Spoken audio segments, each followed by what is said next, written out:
Welcome to Royal Sesserts. In a world where royal appearances are carefully choreographed and emotions are often hidden behind tradition, something extraordinary is happening in Denmark. Today, the Danish royal family, yes, the House of Glucksberg itself, is breaking through centuries of reserved protocol, all for a deeply emotional reunion that has captured the heart of an entire nation.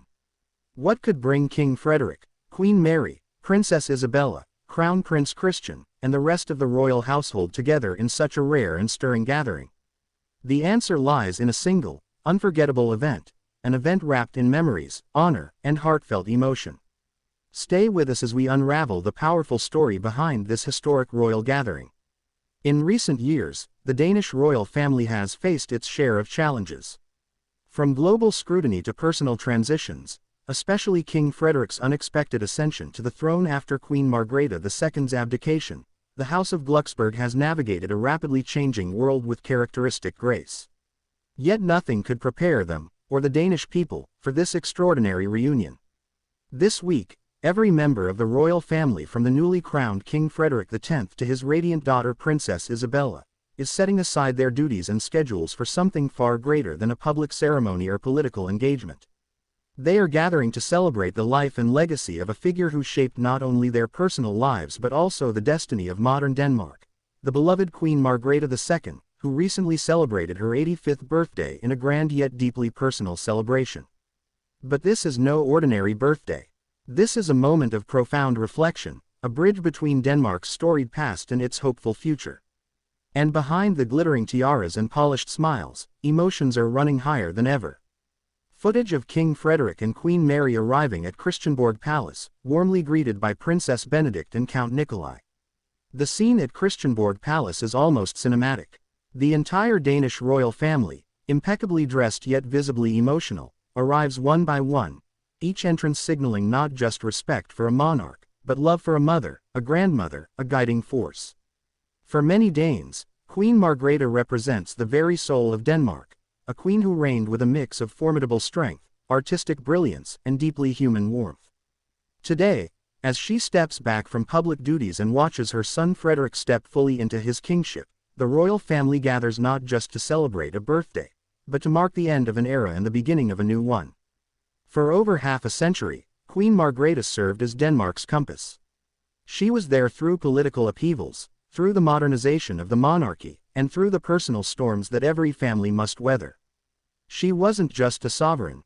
She was an artist, a scholar, a wife, a mother, and ultimately, a woman who chose at the height of her power, to lay down her crown with dignity and grace.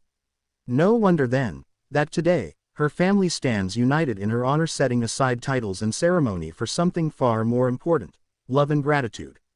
Among the first to arrive was Princess Isabella, who, stepping into her own limelight at just 18 years old, carries the hopes of a new generation of royals. Known for her poise, wit, and natural charisma, Isabella's tribute to her grandmother was simple yet powerful: a single white rose, laid with a bow of her head, a gesture that spoke volumes.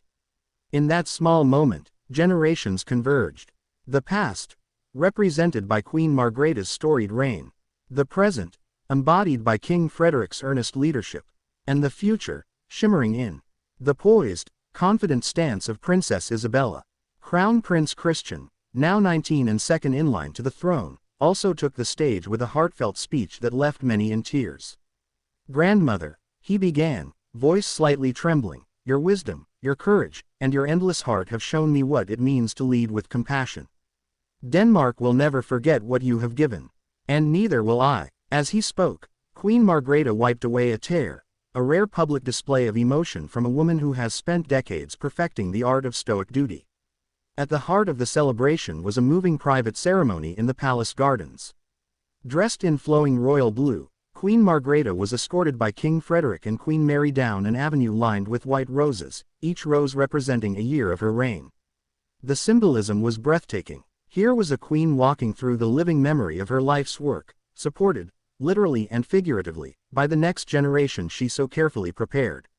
In this deeply emotional moment, cameras captured something extraordinary. King Frederik whispering words of thanks to his mother, as Queen Mary brushed away a tear from her husband's cheek. It was unscripted, raw, and profoundly human, a reminder that beneath the crowns and titles, these are real people navigating love, loss, pride, and change. The day ended not with speeches or fireworks, but with something infinitely more precious. A family dinner, full of laughter, tears, and stories. Photographs later released showed Queen Margrethe smiling warmly as her grandchildren, including Count Nikolai and Count Felix, regaled her with childhood memories. No formalities, no protocols, just family, bound together not by power, but by love. But this powerful reunion is just the beginning. As Denmark watches its royal family transition into a new era, questions linger. How will King Frederik and Queen Mary redefine monarchy for a modern Denmark? What role will Princess Isabella and Crown Prince Christian play in shaping the royal family's future? And how will Queen Margrethe's legacy continue to echo through the halls of Amalienborg Palace and the hearts of every Dane? Stay with us, because the story of this unforgettable royal gathering is far from over. As dawn breaks over Denmark, the echoes of the royal family's emotional gathering continue to stir the nation's heart. For this was more than a birthday celebration. It was a living tapestry woven with love, duty, and memory, a portrait of a royal house stepping gracefully into the next chapter of its storied journey. But what does this reunion truly signify? And why does it resonate so deeply not just in Denmark, but across Europe and the world? Let's step inside the walls of Amalienborg and uncover the powerful forces shaping this historic moment. To understand the full emotional weight of this gathering, one must first understand Queen Margrethe herself.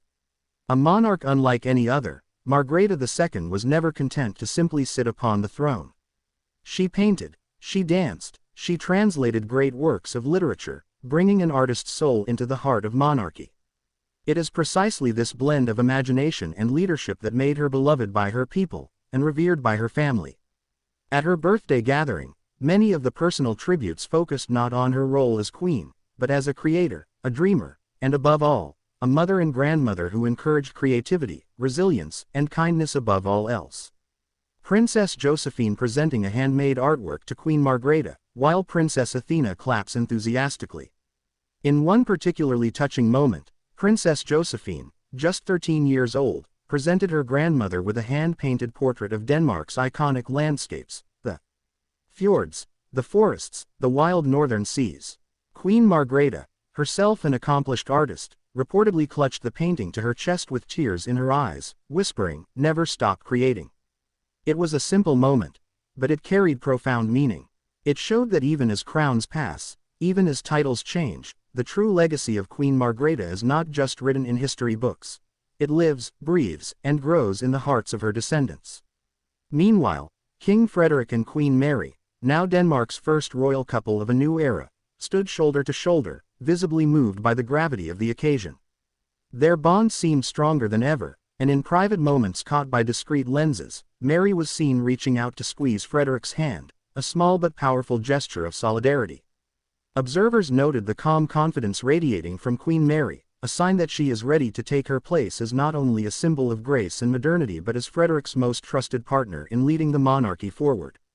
It's a striking image, a king supported not just by tradition, but by love. And in that love, Denmark finds hope for the monarchy's future. Outside the palace walls, Danes of all ages gathered to watch the proceedings. From Copenhagen's city squares to small coastal villages, giant screens were set up, broadcasting the royal family's every move. And what was most remarkable wasn't just the size of the crowds, it was their mood. There was no cynicism, no jaded commentary, only pride, affection, and tears. Old men raised their caps in salute. Young children waved Danish flags with innocent joy. Grandparents told grandchildren stories about the day Queen Margrethe first took the throne. It was as if, for one brief, golden moment, the entire nation came together, bound by shared history, shared love, and shared hope. European royals sending video tributes: Queen Maxima of the Netherlands, King Philippe of Belgium, and Crown Princess Victoria of Sweden. And Denmark was not alone in its admiration. Messages of congratulations and heartfelt tributes poured in from royal families across Europe. Queen Maxima of the Netherlands praised Margrethe's visionary spirit and luminous leadership. King Philippe of Belgium sent a personal letter, calling her an inspiration to monarchs everywhere. But perhaps most touching was a video message from Sweden's Crown Princess Victoria, a close personal friend of Queen Mary, who said, "Dear Aunt Daisy, you taught us that leadership is about service, about joy, and about never losing sight of the human heart. Thank you for everything." In those simple words, the international impact of Queen Margrethe's reign was laid bare. She wasn't just Denmark's queen. She was a queen of hearts, across borders, across generations. Later in the day, after the public ceremonies faded, the family retreated to Queen Margrethe's private apartments, a place filled with mementos of her reign. Watercolors she painted herself, handwritten letters from world leaders, sketches from her children when they were small. It was there, away from the cameras, that the most poignant moment of all unfolded. King Frederik, Queen Mary, Crown Prince Christian, Princess Isabella, Prince Vincent, and Princess Josephine all gathered around Queen Margrethe for what insiders called the final council. It wasn't a meeting about governance or diplomacy. It was a conversation about family, about dreams, about lessons learned and wisdom shared. Queen Margrethe reportedly told them, "Lead not just with duty, but with love. Remember that crowns are heavy, but they are lighter when shared. And above all, never forget the people who trust you with their dreams." Those present said there wasn't a dry eye in the room. As the sun dipped below Copenhagen's skyline, casting a golden glow over the city's spires and cobblestones, the Danish royal family's emotional day drew to a close. But in truth, something much larger had been set in motion. A torch had been passed. A new chapter had begun. And the spirit of Queen Margrethe, her creativity, her resilience, her boundless heart, would live on in the generations she nurtured and inspired. But what will the future truly look like for the House of Glucksburg? Will King Frederik's reign bring a modern renaissance to Denmark's monarchy? Will Queen Mary become the new face of royal diplomacy and compassion? And how will the young royals, especially Princess Isabella and Crown Prince Christian, step into the spotlight in a world that demands authenticity over formality? The answers lie ahead, and the journey has only just begun. Stay with us as we explore how this unforgettable day will shape the future of the Danish royal family and the destiny of a nation. Thanks for watching.